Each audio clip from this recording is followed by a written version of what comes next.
In today's mini-lecture, I'm going to discuss two topics. First, the topic of teaching slang, and second, the topic of teaching profanity and taboo language, otherwise known as bad language. In all honesty, most of this lecture will be concerned with the second topic, that of profanity and taboo language and their place in the second language classroom. But first, let's quickly address the issue of slang.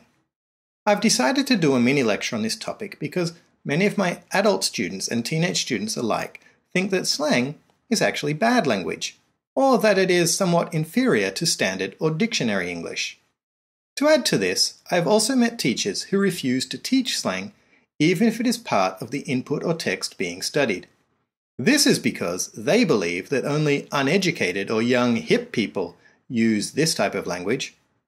Then, of course, we have the teachers who go to the other extreme and waste valuable class time teaching slang just for the sake of teaching slang, to be the cool teacher. No context, no communication-based activities, no tasks, no focus on structure, just lists of slang words, sort of like a slang dictionary. Luckily, most of us don't fall into these categories and understand that A, most slang is fairly innocuous, and B, often slang gets absorbed into everyday language fairly quickly, thus making it, for want of a better word, standard English. Take words like jazz and swagger. These terms started as slang, but became mainstream. Then we have slang like selfie and nuff said, hardly offensive terms we should not be teaching or explaining to our students. So in regards to the topic of teaching slang, I think it is safe to say that the main things to keep in mind are 1. Most slang is not inherently bad or taboo. 2. When teaching slang terms, it is probably best to do it as part of a broader topic or context.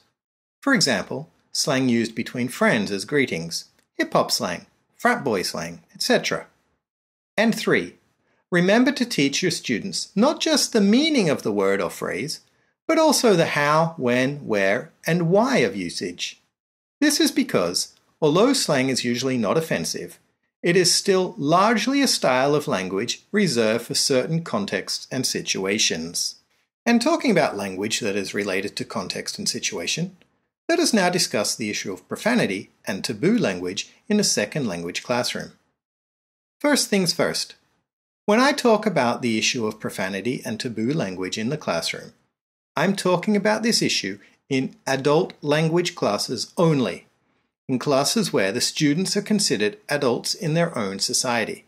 So this usually means students 18 years and over.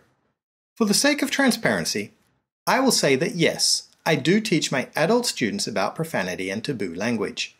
After all, it has been reported that approximately 0.5 to 0.7% of what we say may fall into the profane or bad language category. And this stat does not even include how often you're exposed to profanity or bad language from the media, in the workplace, or in your community, etc.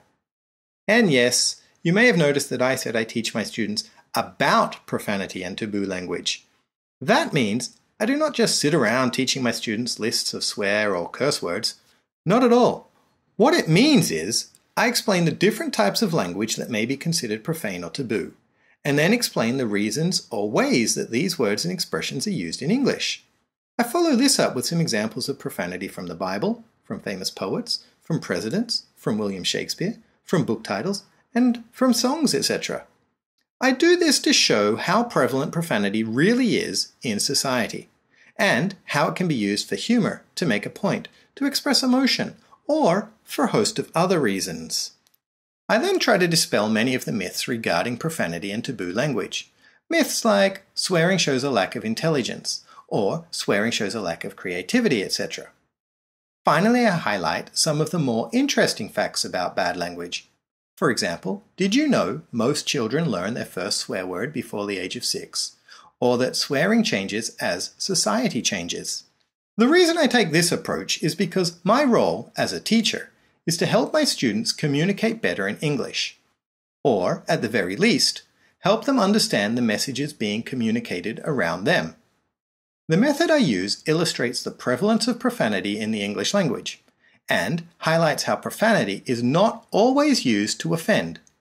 I also do it to make sure my students understand that this is a lesson, and it's not just a reason to be obscene or rude for no reason at all. And now let's wrap up. To conclude, I want to leave you with a few ideas and suggestions in relation to teaching bad language. First and foremost, check out my website to see a list of tips for teaching this controversial topic. I've compiled this list for you based on interviews with dozens of students and teachers, asking them for very clear and specific advice and feedback on the best way to approach this subject. Second, remember to help your students understand the culture and power of swearing and profanity, and remind them that because these words and phrases are in their second or maybe even third language, it may seem like they carry no power or have no oomph behind them, but this is simply not true. Swearing is the strongest type of language we have.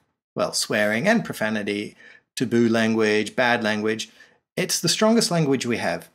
And you, as teachers, must make it clear that these words do have the power to offend, and if used inappropriately, may cause problems for our students. Third, just because we teach our students about profanity and taboo language, it does not mean that they are going to use it. After all, I can swear like a sailor in Korean, but I don't go around doing it because I know it's unacceptable. And finally, if you feel uncomfortable teaching this type of language, that is perfectly okay. I don't think a student would hold it against you for explaining how you feel and directing them to someone who might be able to help them. So there you have it, guys. That brings us to the end of another mini lecture. So what I want you to do now is get the hell out of here and go and check out my damn website. See you later.